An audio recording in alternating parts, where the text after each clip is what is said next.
Accounting no problem में आपका स्वागत है। मैं हूं आरती। टैली प्राइम की इस वीडियो सीरीज के आज के अध्याय में हम आपको बताएंगे टैली प्राइम में नई कंपनी बनाना। इसके पहले वाली वीडियो में हमने आपको टैली प्राइम सॉफ्टवेयर डाउनलोड करना और इंस्टॉल करना बताया था। आज हम आपको बताएंगे टैली प्राइम में हिसाब किताब मेंटेन करने के लिए नई कंपनी कैसे बनाते हैं। साथ ही कुछ अन्य महत्वपूर्ण जानकारियां भी देंगे। आगे बढ़ने से पहले एक निवेदन है कि यदि आप इस वीडियो का सही लाभ लेना चाहते हैं तो जैसा आपको वीडियो में बताया जाए ठीक उसी तरह 2-3 बार प्रैक्टिस जरूर करें। आइए सबसे पहले टैली ओपन कर लेते हैं। उसके लिए टैली के आइकॉन पर जाकर माउस से डबल क्लिक करें।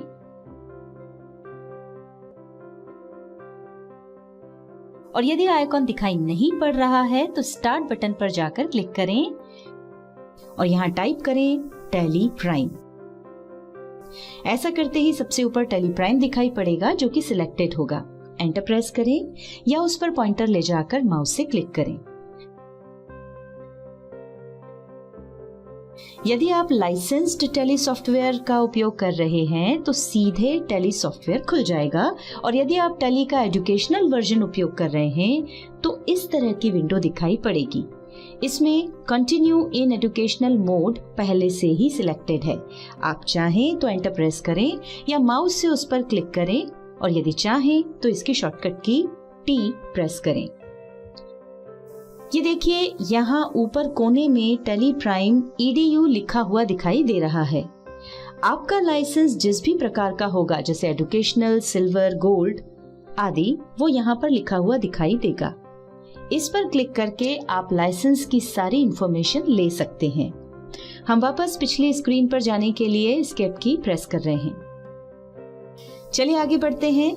हमें टैली में नई कंपनी बनाना है, उसके लिए क्रिएट कंपनी में जाना होगा। देखिए ऊपर की ओर क्रिएट कंपनी दिखाई पड़ रहा है जो कि हाईलाइटेड है। आप चाहें तो एंटर प्रेस करें या माउस से क्लिक करें। ये देखिए कंपनी क्रिएशन स्क्रीन आ गई है। यहाँ आपको अपनी कंपनी का नाम देना होगा। नाम टाइप करने के बाद आगे बढ़ने के लिए एंटर प्रेस करें। ये देखिए मेलिंग नेम में वही नाम आ रहा है जो हमने ऊपर टाइप किया था। एंटर प्रेस करें। अब एड्रेस में अपनी कंपनी का पूरा पता टाइप करें। आपकी जानकारी के लिए बता दें कि मेलिंग नेम में जो नाम होता है और यहाँ आप जो एड्रेस देते हैं, टैली में कोई भी प्रिंट निकालने पर वो उस प्रिंट पर दिखाई पड़ता है। यहाँ पर एक खास बात ध्यान रखें, टैली में सभी जगह आगे बढ़ने के लिए एंटर का उपयोग किया जाता है, और मान लीजिए आपको लगा कि पहले कोई गलती हो गई है तो पीछे जाने के लिए बैक स्पेस की का उपयोग किया जाता है। एंटर प्रेस करते हुए आगे बढ़ें। स्टेट के आगे आपको अपना स्टेट यानी राज्य सिलेक्ट करना है। उसके लिए राइट साइड में लिस्ट ऑफ स्टेट्स आ रही है। आप अपने स्टेट के नाम का पहला अक्षर टाइप करें। जैसे हमने मध्य प्रदेश के लिए टाइप किया M, तो देखिए इस अक्षर से शुरू होने वाले सभी स्टेट्स के नाम यहाँ पर दिखाई पड़ रहे हैं। आप अप या डाउन एरो की से अपनी स्टेट के नाम पर जाकर एंटर प्रेस करें। पिन कोड में अपने शहर का पिन कोड डालें। अब यहाँ पर अपना फोन नंबर डालें। मान लीजिए आपके पास फोन नंबर नहीं है तो इसे ब्लैंक छोड़ने यानी स्किप करने के लिए एंटर प्रेस करें। इसी तरह मांगी गई सभी जानकारी भरते हुए आगे बढ़ें। फाइनेंशियल ईयर बिगिंस फ्रॉम के सामने अभी जो फाइनेंशियल ईयर चल रहा होगा, टैली खुद ही उसके आरंभ होने की तारीख यहाँ दे देगा। यदि आप किसी और फाइनेंशियल ईयर में काम करना चाहते हैं तो उसके आरंभ होने की तारीख आप अपनी आवश्यकता के अनुसार यहाँ पर दे सकते हैं। ध्यान रखें, भारत में फाइनेंशियल ईयर 1 अप्रैल से शुरू होकर 31 मार्च को समाप्त होता है, और हम फाइनेंशियल ईयर 2020-21 का हिसाब किताब इस कंपनी में रखना चाहते हैं, तो यहाँ हमें जो तारीख चाहिए वो है 1 अप्रैल 2020, जो कि दिखाई पड़ रही है। एंटर प्रेस करके आगे बढ़ेंगे। इसके बाद आप देख रहे हैं बुक्स बिगिनिंग फ्रॉम। इसमें वही तारीख आ रही है जो हमने ऊपर डाली थी। आप चाहें तो इसे बदल भी सकते हैं।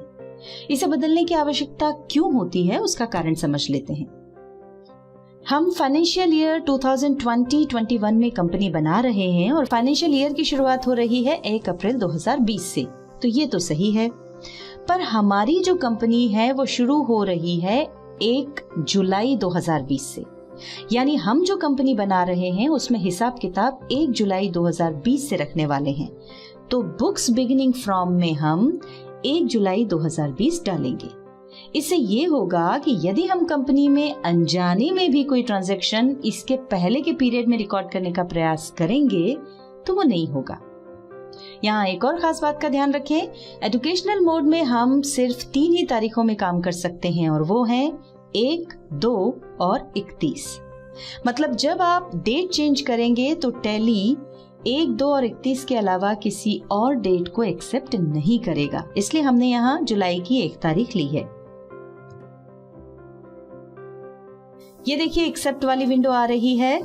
आपने जो डिटेल्स दी हैं वो फिर से चेक कर लें, यदि ठीक है तो इसे एक्सेप्ट करने के लिए यस करना होगा, जिसके लिए Y प्रेस करें या फिर एंटर प्रेस करें। यदि आपने जो डिटेल्स भरी हैं उन्हें एक्सेप्ट नहीं करना चाहते हैं तो नो के लिए N प्रेस करें या फिर एस्केप की प्रेस करें। ऐसा करते ही आप प्रारंभिक स्थिति में आ जाएंगे। अब यदि आप कुछ परिवर्तन करना चाहते हैं तो कर लें।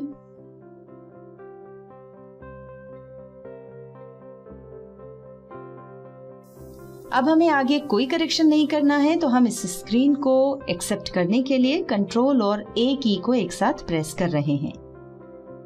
कंट्रोल और A किसी भी स्क्रीन या विंडो को एक्सेप्ट करने का शॉर्टकट है। देखिए यहाँ एक मैसेज आ रहा है, कंपनी क्रिएटेड सक्सेसफुली, और नीचे की ओर कुछ फीचर्स दिखाई पड़ रहे हैं।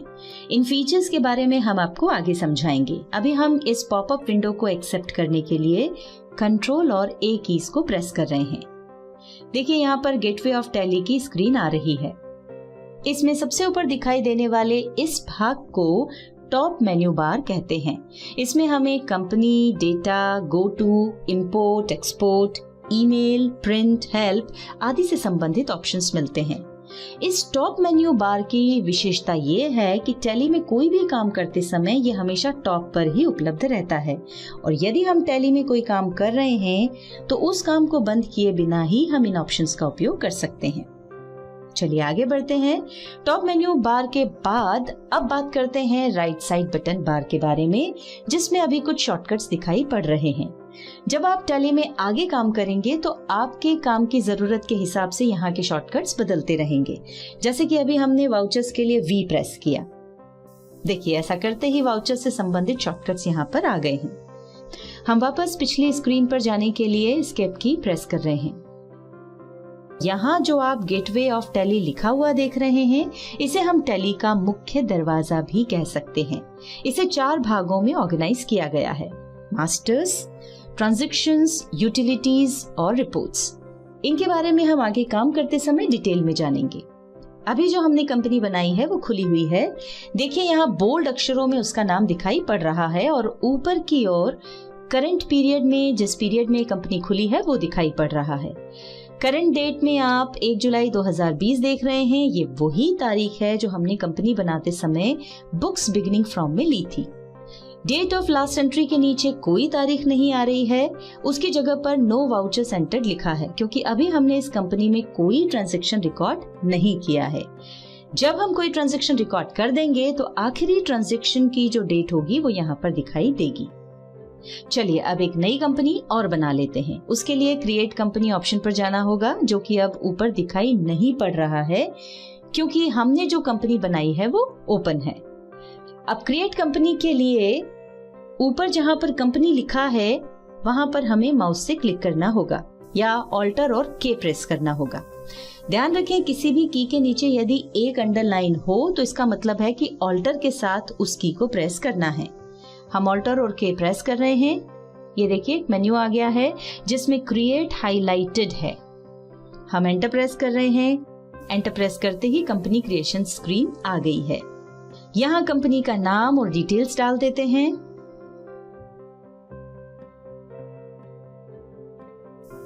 फाइनेंशियल ईयर बिगिंस फ्रॉम में 1 अप्रैल 2020 बाय डिफॉल्ट आ रहा है और यही हमें चाहिए भी।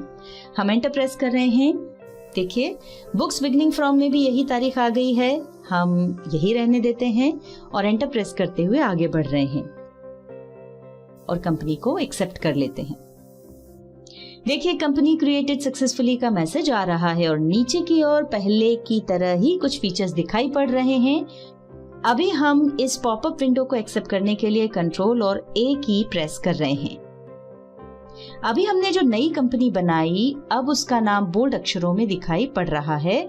ऊपर की ओर करंट पीरियड में जिस पीरियड में ये कंपनी खुली है वो दिखाई पड़ रहा है। करंट डेट में आप 1 अप्रैल 2020 लिखा हुआ देख रहे हैं। ये वही तारीख है जो हमने कंपनी बनाते समय बुक्स बिगिनिंग फ्रॉम में ली थी। चलिए अब डेमो कंपनी के नाम से एक कंपनी और बना लेते हैं।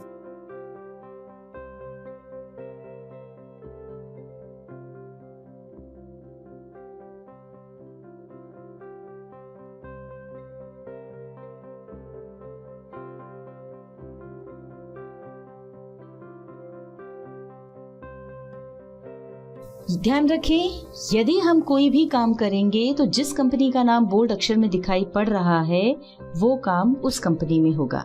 यदि आप कोई दूसरी कंपनी में काम करना चाहते हैं तो कंपनी चेंज करने के लिए उस दूसरी कंपनी पर माउस से क्लिक करें। अब हम एक एक करके तीनों कंपनीज को बंद कर देते हैं। कंपनी बंद करने के लिए हमें ऊपर कंपनी पर क्लिक करना होगा या ऑल्टर और के कीज को प्रेस करना होगा। ये देखिए मेन्यू ओपन हो गया है जिसमें आप शट लिखा हुआ देख रहे हैं। इसकी शॉर्टकट की है कंट्रोल और F3 और यही शॉर्टकट इस तरह से लिखा हुआ भी दिखाई पड़ सकता है। ध्यान रखें, किसी भी की के नीचे यदि 2 अंडरलाइंस हो तो इसका मतलब है कि कंट्रोल के साथ उस की को प्रेस करना है। अभी हमने जो शॉर्टकट की देखी उसका उपयोग हम बाहर से ही कर सकते हैं। तो आइए उसके लिए एस्केप की प्रेस करके पहले वाली स्क्रीन पर चलते हैं। ये हम पुरानी स्क्रीन पर आ गए हैं। शट कंपनी के लिए कंट्रोल और F3 कीज को एक साथ प्रेस करें। ये देखिए शट कंपनी की स्क्रीन आ रही है और अभी टैली में जितनी भी कंपनियां खुली हुई हैं उनके नाम दिखाई पड़ रहे हैं। आप जिस भी कंपनी को बंद करना चाहते हैं उस पर जाकर एंटर प्रेस कर दें। ये देखिए नेम ऑफ कंपनी में से वो कंपनी हट गई है। इसी तरह हम कंट्रोल और F3 से दूसरी और फिर तीसरी कंपनी भी बंद कर देते हैं। अब टैली बंद करने के लिए एस्केप की प्रेस करें। एक पॉपअप आएगा जिसमें क्विट लिखा है और उसके बाद क्वेश्चन मार्क है, यानी पूछा जा रहा है कि क्या आप टैली बंद करना चाहते हैं। यस के लिए एंटर प्रेस करें और यदि आप टैली बंद नहीं करना चाहते हैं तो N प्रेस करें। हम N प्रेस कर रहे हैं। ध्यान दें इस स्क्रीन से सीधे टैली बंद करने के लिए शॉर्टकट है कंट्रोल Q। इन्हें एक साथ प्रेस करें। इस वीडियो में आपने जाना टैली स्टार्ट करना, नई कंपनी बनाना, कंपनी शट करना और टैली बंद करने के बारे में। अगली वीडियो में हम आपको बताएंगे select company, alter company, delete company इत्यादि ऑप्शंस के बारे में।